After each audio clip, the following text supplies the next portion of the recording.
It's fair to say that those plans to try and keep the young people in their control groups and away from other control groups is really complex, really difficult, but I'm really pleased to say that the Creuddyn family have managed that extremely well, and those arrangements are so far working very well.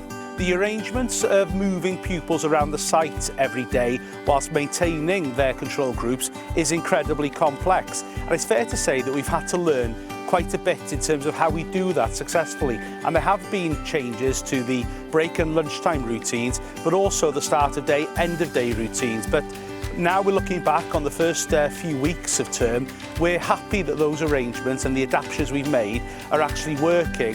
How are we ensuring the young people who are self-isolating are able to continue with their education? We acknowledge that those young people who may not be able to come to school need to be supported when they're working from home. So the arrangements for provision are the same.